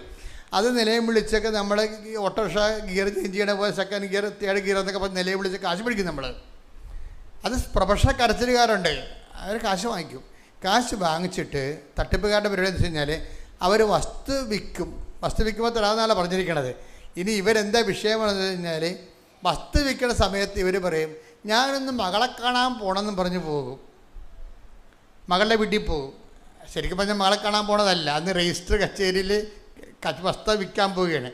അപ്പോൾ രാവിലെ ഇറങ്ങുമ്പോൾ നാട്ടുകാർ ചോദിക്കത്തില്ലേ നിങ്ങളെവിടെ പോണ്, അപ്പോൾ വസ്തു വിൽക്കാൻ പോകണം. ആ വസ്തു വിറ്റില്ല, അപ്പോൾ എൻ്റെ കാശ് കിട്ടുമല്ലേ. അവരെ അറിയിക്കാതിരിക്കാൻ വേണ്ടി നിങ്ങളെന്താ പറയണത്, തലേ ദിവസം എഴുന്നേറ്റും പറയും ഞാൻ എൻ്റെ മകളെ കാണാൻ പോകുമ്പോൾ മകളുടെ വീട്ടിൽ പോയി നിൽക്കും, എന്നിട്ട് അവിടുന്ന് രജിസ്റ്റർ കച്ചേരി വരും. അപ്പോൾ നിങ്ങളെന്താ ഉദ്ദേശിച്ചിരിക്കണത്, കാശ് കിട്ടുമ്പോൾ ഇവർക്ക് കൊടുക്കരുത്, താമസിക്കണം. അത് നമുക്ക് എന്ത് ചെയ്യണം, നമുക്ക് വേണമെങ്കിൽ 2 സെൻറ്റ് സ്ഥലം 5 സെൻറ്റ് സ്ഥലം വീടിൻ്റെ അടുത്ത് കൊടുക്കാമെന്ന് പറഞ്ഞ് അത് വാങ്ങിക്കണം തൽക്കാലം. അവളെ നമുക്ക് ചെറുവരലെ നിർത്താം. ഈ ഒറ്റ കാര്യം മതി ക്രിസ്തു വിട്ടുപോകാൻ. ഈശോനെ കൂടെ നിർത്താൻ നമുക്ക് 9 കാര്യം ചെയ്തേണ്ടി വരും. പക്ഷേ ഈശോ വിട്ടുപോകാൻ വേണ്ടി ഈ ഒരൊറ്റ തരികിട പരിപാടി കാണിച്ചാൽ മതി, വിട്ടുപോയിക്കൊള്ളൂ. കാര്യം ഈ അനുഗ്രഹത്തൊഴിലാളിയുടെ പ്രശ്നമെന്ന് പറയണത് അവൻ ഈശോ ഒരിക്കലും പ്രശ്നമല്ല, ഈശോനെ കൂടെ നിർത്തുന്ന ഒരു പ്രശ്നമല്ല. നമ്മുടെ കള്ളിൽ വള്ളക്കള്ളി വെള്ളം കയറാതിരുന്നാൽ മതി, വേറെ പ്രശ്നമൊന്നുമില്ല. അതുകൊണ്ട് തന്നെ ഡേറ്റി ഫെല്ലോസാണ് ഈ അനുഗ്രഹത്തൊഴിലാളികൾ എന്ന് പറയണത്. അവനൊരു വിഷയം വന്നാൽ സുവിശേഷത്തെ നിരക്കാത്തൊരു തീരുമാനം എടുക്കും. ചതിവ്, വഞ്ചന, പറ്റിപ്പ്, മറ്റുള്ളവരുടെ കണ്ണിൽ പൊടിയിടുക, ഇങ്ങനെയുള്ള അഭ്യാസം കാണിക്കും. അതോടുകൂടി അവൻ്റെ കാര്യത്തിൽ തീരുമാനമാകും. കാര്യം എന്താ വെച്ചാൽ ഈശോ ചോദിച്ചൊരു ചോദ്യമുണ്ട്, നിങ്ങൾക്ക് ഈ ലോകത്തിലുള്ള ദൈവസങ്കല്പങ്ങളും ഈശോയും തമ്മിൽ വ്യത്യാസം അതാണ്. എന്താ, നിങ്ങൾക്ക് ആരിൽ എന്നിൽ പാപം ആരോപിക്കാൻ കഴിയും, അതാണ് വിഷയം. അപ്പം ആ ഒരു ഒറ്റ ചോദ്യം കൊണ്ട് മനുഷ്യരാശി ഒതുങ്ങിപ്പോയതാണ്, കൈ ചൂണ്ടാൻ പറ്റത്തില്ല കർത്താവിൻ്റെ നേരെ. അപ്പം അതുകൊണ്ട് തന്നെ നമ്മൾ ദൈവത്തിൽ നിരക്കാത്തൊരു തീരുമാനം വെച്ചുകൊണ്ടാണ് ഇരിക്കണമെന്നുണ്ടെങ്കിൽ ഇന്നല്ലെങ്കിൽ നാളെ കർത്താവിന് നിക്കക്കളി ഉണ്ടാകാതിരിക്കും, വിട്ടുപോകും. അപ്പം നമ്മുടെ മുമ്പിലുള്ള റിസ്ക് എന്താ? എന്ത് വില കൊടുത്തും കർത്താവിനെ കൂടെ നിർത്തുകയാണ്. അതെങ്ങനെ കൂടെ നിർത്തണമെങ്കിൽ എന്ത് ചെയ്യണം? ആ റിലേഷൻ അനുഗ്രഹം ബേസ്ഡ് ആകാതെ റിലേഷൻ കണ്ടിന്യൂ ചെയ്യണം. റിലേഷൻ കണ്ടിന്യൂ ചെയ്തിട്ടാണ് അത് അങ്ങനെ വരുമ്പോൾ നഷ്ടങ്ങളെല്ലാം നിത്യതയ്ക്കുള്ള മുതലോഹരി വരുമാനം തിരിച്ചടച്ചുകൊണ്ടിരിക്കും നമ്മൾ. നിത്യത ഒരിക്കലും നിങ്ങൾക്കത് സൗജന്യ ദാനമാണെന്ന് ഞാൻ പറയത്തില്ല. സൗജന്യ ദാനമാണെന്ന് ഞാൻ എന്താ കാര്യം വെച്ച് കഴിഞ്ഞാൽ, രക്ഷാ നടപടി സൗജന്യമാണ്, കർത്താവ് ഏകപക്ഷീയമായി ചെയ്ത കാര്യമാണ്. പക്ഷെ അത് നമ്മുടെ അക്കൗണ്ടിലേക്ക് വരുന്നത് ഈ യേശുക്രിസ്തു ക്രൂശിക്കപ്പെട്ടു പാപത്തിൻ്റെ പരിഹാരം ചെയ്തു. ഇപ്പം ഗവൺമെൻറ് അവർ എടുത്ത ലോണുകളെല്ലാം ഗവൺമെൻറ് നിങ്ങൾ വസ്തുവിനും വിദ്യാഭ്യാസത്തിനും എടുത്ത ലോണെല്ലാം ഗവൺമെൻറ് എഴുതി തള്ളിയെന്ന് പറഞ്ഞ് ക്യാബിനറ്റ് തീരുമാനം ഉണ്ടാകും. ക്യാബിനറ്റ് തീരുമാനമുണ്ട്. എന്താണ്? ഗവൺമെൻറ് തിരിച്ചടച്ചോളാം, ബാങ്കിൽ നിങ്ങളെടുത്ത കാശ് ഗവൺമെൻറ് അടച്ചോളാം എന്നും പറഞ്ഞ് ക്യാബിനറ്റ് തീരുമാനം ഉണ്ടാകും. അപ്പോൾ നിങ്ങൾ പറയും ഹാപ്പി ആവും. കാര്യം എന്താണ്? നമ്മൾ കൊടുക്കാനുള്ളത് ഗവൺമെൻറ് കൊടുത്തല്ലോ. ഉടനെ പാസ്ബുക്ക് എടുത്തുകൊണ്ട് ബാങ്കിൽ ചെന്നാൽ കിട്ടുമോ? അത് കിട്ടത്തില്ല. അവർ വരെ ഗവൺമെൻറ് തീരുമാനം എടുത്തതേ ഉള്ളൂ, അടച്ചിട്ടില്ലെന്ന് പറയും. അവരുടെ പ്രോസസ്സ് നിങ്ങളുടെ അക്കൗണ്ടിലേക്ക് ആ പൈസ വരണം. യേശു നേടിയെടുത്ത രക്ഷ നമ്മുടെ രക്ഷയ്ക്ക് വേണ്ടി നമ്മുടെ അക്കൗണ്ടിലേക്ക് വരണമെങ്കിൽ എന്ത് ചെയ്യണം? നമ്മൾ വിശ്വാസം അതിൻ്റെ അകത്ത് ഇൻവെസ്റ്റ് ചെയ്യണം. കാര്യം എന്താണ്? ഞാൻ യേശുവിൻ്റെ രക്ഷയിൽ, നേടിയെടുത്ത രക്ഷയിൽ ഞാൻ വിശ്വസിക്കുന്നു എന്ന് പറയണം. ഇപ്പം കത്തോലിക്ക വ്യൂ പോയിൻ്റ് എന്ന് പറയുന്നത് ചുമ്മാ കയറി വിശ്വസിച്ചിട്ട് വല്ലപാട് 5 പെണ്ണുങ്ങളെയും വെച്ച് ജീവിച്ചാതൊന്നും പരിപാടി നടക്കത്തില്ല. അതെന്താ കാര്യം?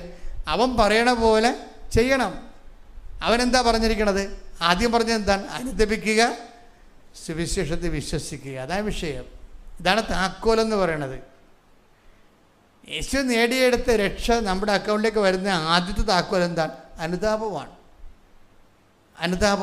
രണ്ടാമത്തെ കേസ് സുവിശേഷത്തെ വിശ്വസിക്കുകയാണ്. സുവിശേഷത്തെ വിശ്വസിക്കുക എന്ന് പറയുമ്പോൾ എൻ്റെ അർത്ഥം നമ്മൾ ആ എഴുതി വച്ചിരിക്കുന്ന കാര്യമെല്ലാം വിശ്വസിക്കുന്നതല്ല. എൻ്റെ അർത്ഥം ഞാൻ രോഗിയായിരുന്നു, നിങ്ങളെന്നെ സന്ദർശിച്ചു. ഞാൻ കാരാഗ്രഹവാസിയായിരുന്നു, നിങ്ങളെന്നെ സന്ദർശിച്ചു. എനിക്ക് വിശന്നു, നിങ്ങൾക്ക് ഭക്ഷണം തന്നു. എനിക്ക് ദാഹിച്ചു, നിങ്ങളെ കുടിക്കുവാൻ തന്നു. കുറേ പണിയുണ്ട്. സുവിശേഷത്തെ വിശ്വസിക്കുക എന്ന് അതാണ് ഉടമ്പടി നിന്ന് കത്താൻ കാര്യം. ലോകത്ത് ഇന്ന് വരെ ഇറങ്ങിയിട്ടുള്ള പ്രാർത്ഥനാ രൂപങ്ങളിലും പ്രവർത്തന രൂപങ്ങളിലും ഏറ്റവും ടോപ്പ് ഉടമ്പടിയാകാൻ കാരണം എന്താണ്? ഇത് കർത്താവ് പറഞ്ഞ വാക്കുകൾ അക്ഷരം പ്രതി ജനങ്ങൾ ഏറ്റെടുത്ത് നടപ്പിൽ വരുത്തുകയാണ്. അതിനിടയ്ക്ക് എന്ത് ത്യാഗം സഹിച്ചാലും ശരി, സഹിച്ചുകൊണ്ട് ദൈവം മനുഷ്യരെ സാക്ഷിയായിട്ട് ജീവിക്കണം. കൈയടിച്ച് സ്തുതിക്കട്ടെ. ഹല്ലേലൂയ.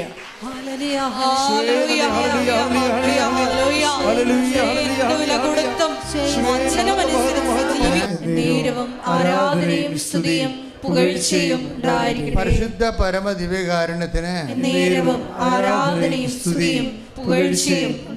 പരിശുദ്ധ പരമ ദിവ്യകാരുണ്യത്തിന്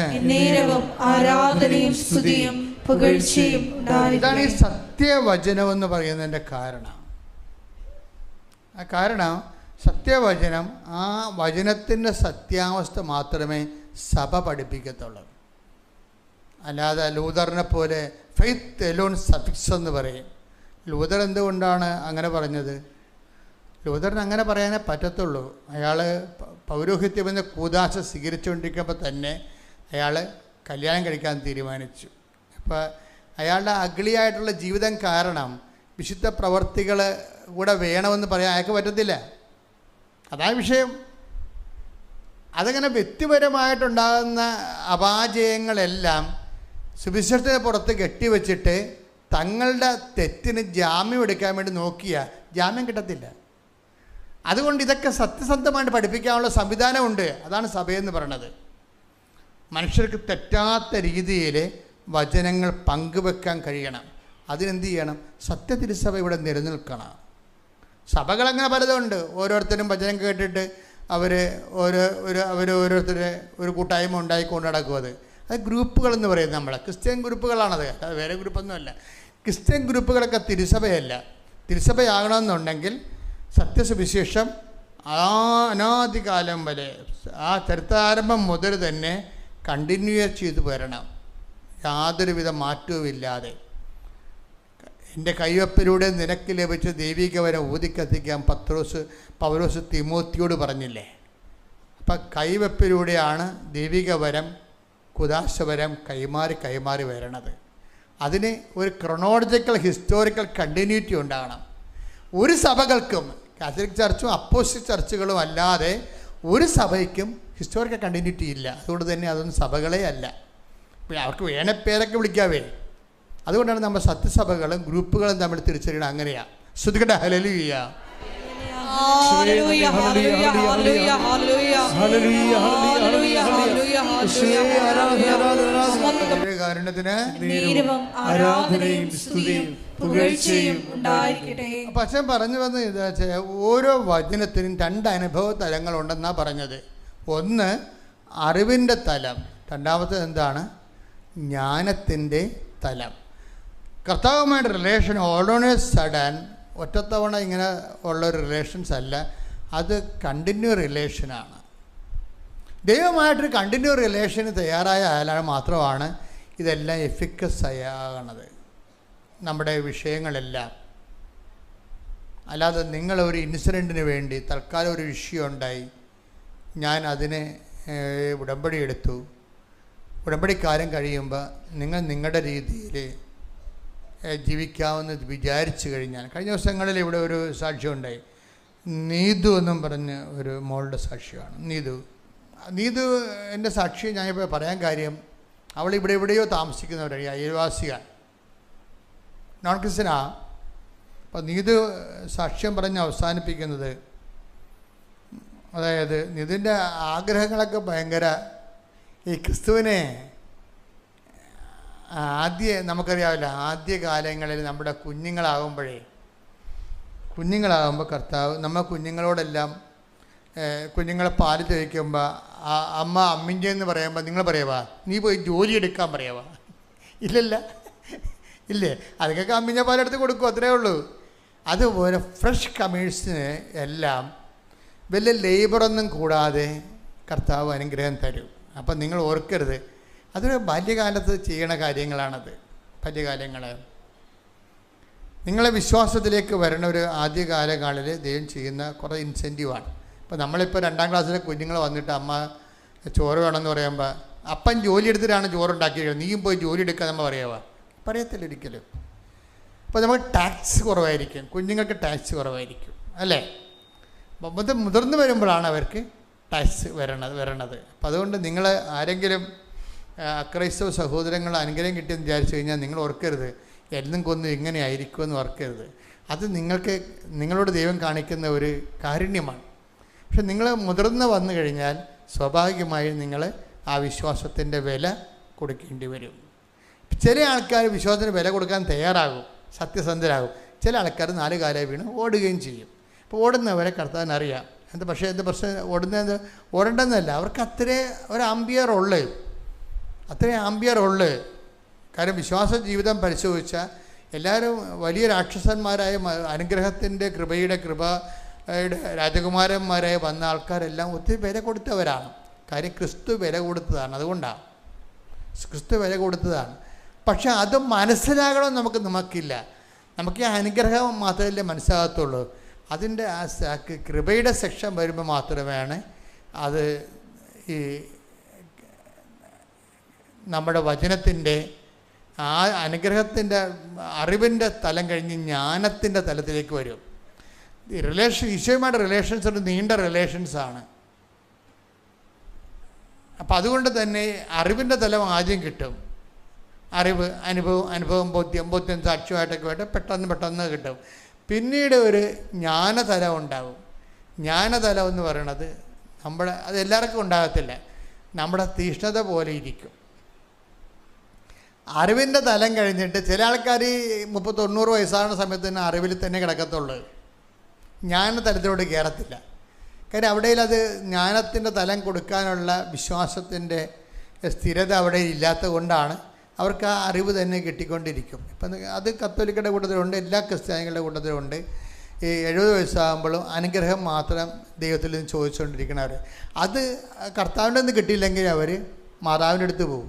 മാതാവിൻ്റെ അടുത്തൊന്നും കിട്ടിയില്ലെങ്കിൽ അവരെന്ത് ചെയ്യും? അന്തോണിസിൻ്റെ അടുത്ത് പോകും. അന്തോണിസിൻ്റെ അടുത്തും കിട്ടിയില്ലെങ്കിൽ എന്ത് ചെയ്യും?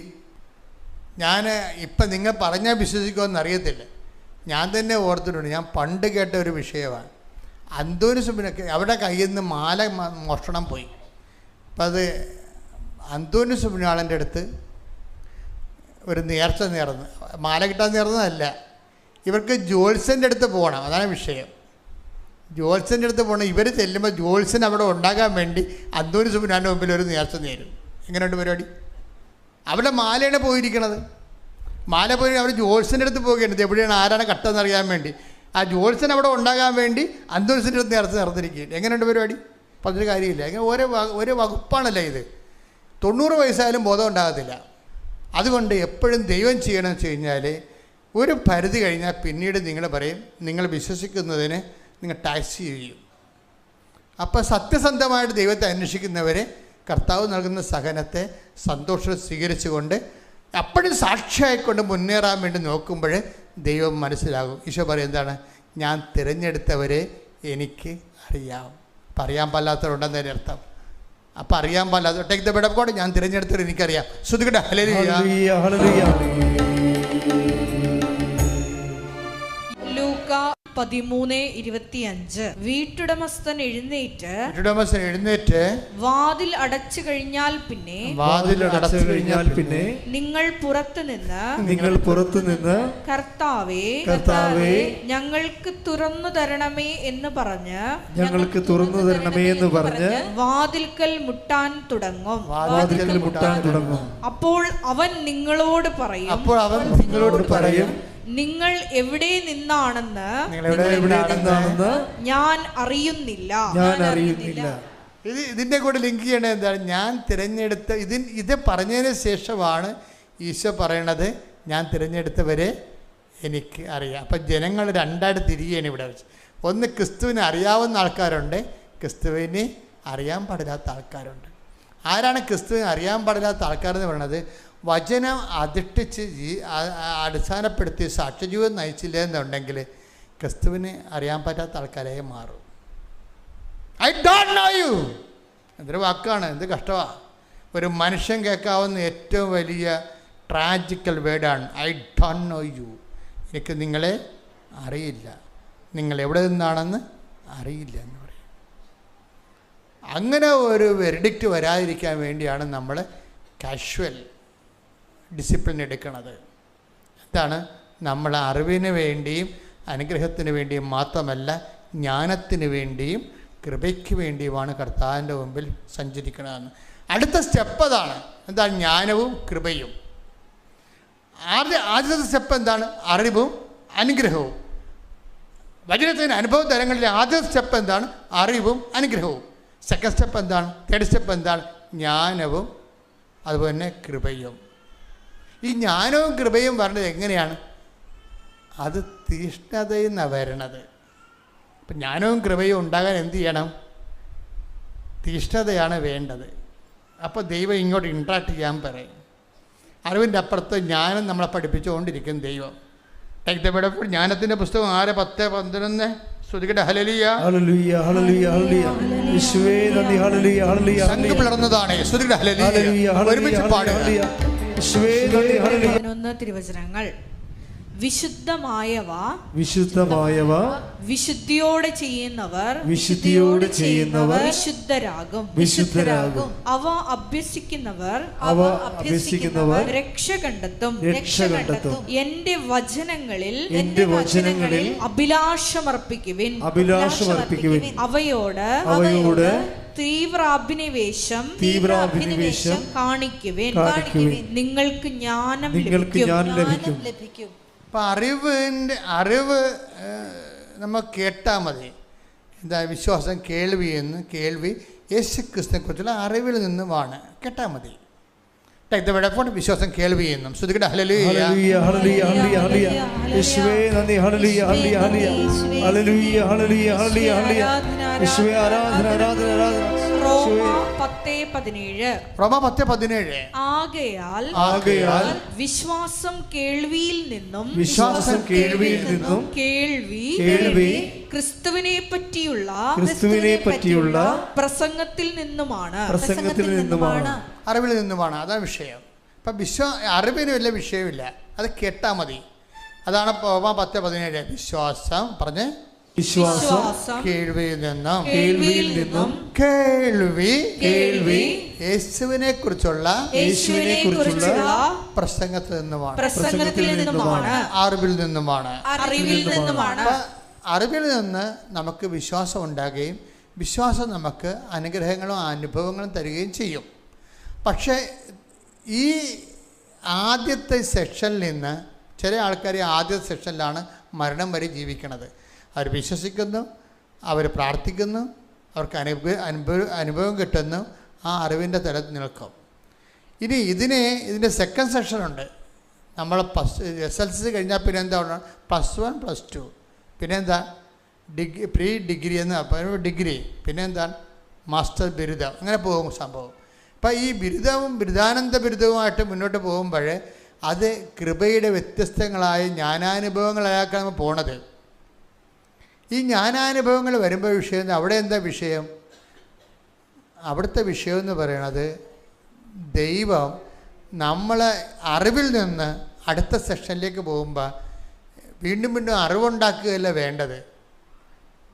ബൈബിൾ മുഴുവൻ കാണാതെ പഠിച്ചു, ബൈബിൾ പല പ്രാവശ്യം പറഞ്ഞു, ബൈബിൾ ക്വിസിന് പങ്കെടുത്തു, സ്റ്റേറ്റിൽ 1ാം റാങ്ക് കിട്ടി. അതൊക്കെ അറിവ് തന്നെയാണ്. ഈ അറിവ് എങ്ങനെ നമുക്ക് ഉള്ള അറിവ് തന്നെ പെരുക്കി എടുക്കാൻ പറ്റും. പക്ഷേ അറിവ് സെക്കൻഡ് സെഷനിലേക്ക് വരുമ്പോൾ തീഷ്ണതയിലേക്ക് പോകണം.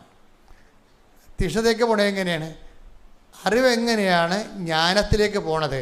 അതിന് തീഷ്ണതയാണ് നമുക്കുണ്ടാകേണ്ടത്. പീഡിയാണ് ദൈവം അതാണ് ഉദ്ദേശിക്കുന്നത്. ഉടമ്പടിക്കാരെ പ്രത്യേകിച്ച് ശ്രദ്ധിക്കണം. ഉടമ്പടി ഒരിക്കലും അറിവിൻ്റെയോ അതിശയത്തിൻ്റെയോ പ്രാർത്ഥനാ പദ്ധതിയല്ല, മറിച്ച് തീഷ്ണതയുടെയും ജ്ഞാനത്തിൻ്റെയും സാക്ഷ്യത്തിൻ്റെയും ദൈവാനുഭവത്തിൻ്റെ ആന്തരിക ആത്മാവിലേക്കുള്ള ഒരു ആത്മീയ യാത്രയാണിത്. ശ്രുതികട്ടെ. ഹല്ലേലൂയ.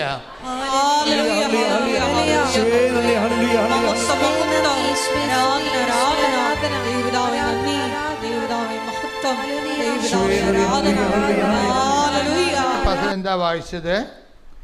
വിശുദ്ധമായവ വിശുദ്ധിയോടെ ചെയ്യുന്നവർ വിശുദ്ധരാകും. ഉടമ്പടിയിൽ അത് എപ്പോഴും നമ്മൾ ശ്രദ്ധിക്കണം. കഴിഞ്ഞ ദിവസം നീതുവിൻ്റെ സാക്ഷ്യത്തിൽ ഒന്നെന്താ വെച്ചാൽ, നീതുവിൻ്റെ സാക്ഷ്യം വിശുദ്ധമായി. ഇപ്പം നമ്മൾ പത്രം കൊടുക്കുന്നത് തന്നെ വിശുദ്ധമായ ഒരു കാര്യമാണ്. പത്രത്തിൻ്റെ പലതരത്തിലുള്ള സാക്ഷ്യങ്ങൾ എല്ലാ ദിവസവും ഉണ്ടാകും. ഞങ്ങൾ ആൾക്കാർക്ക്, അയ്യോഭാവികൾക്കും അതുപോലെ തന്നെ ഇതിനെക്കുറിച്ച് ഒരു കാഴ്ചപ്പാടില്ലാത്തവർക്കും ആവശ്യമില്ലാതെ വിമർശിക്കാൻ ഇടമുണ്ടാകാതിരിക്കാൻ വേണ്ടി ഇവിടെ എഡിറ്റ് ചെയ്ത് മാറ്റിയിട്ടാണ്. പത്രത്തിൻ്റെ 10,000 അനുഭവങ്ങൾ നടക്കാറുണ്ട് ആൾക്കാരുടെ ഇടയിൽ. അതിൽ ഒരു നീതു പത്രം കൊടുക്കാൻ എങ്ങനെയാണെന്നറിയാമോ? നീതു പറയണത്, ഞാൻ ഓരോ പത്രം കൊടുക്കും മുമ്പും ഞാൻ ഉറപ്പ് വരുത്തും എന്താണ്, അവരെ എനിക്ക് പരിചയമില്ലാത്തവരാണ്, ക്രിസ്തുവിന് പരിചയമില്ലാത്തവരാണെന്ന്. അതാണ് വിഷയം. അല്ലാതെ ആർക്കെങ്കിലും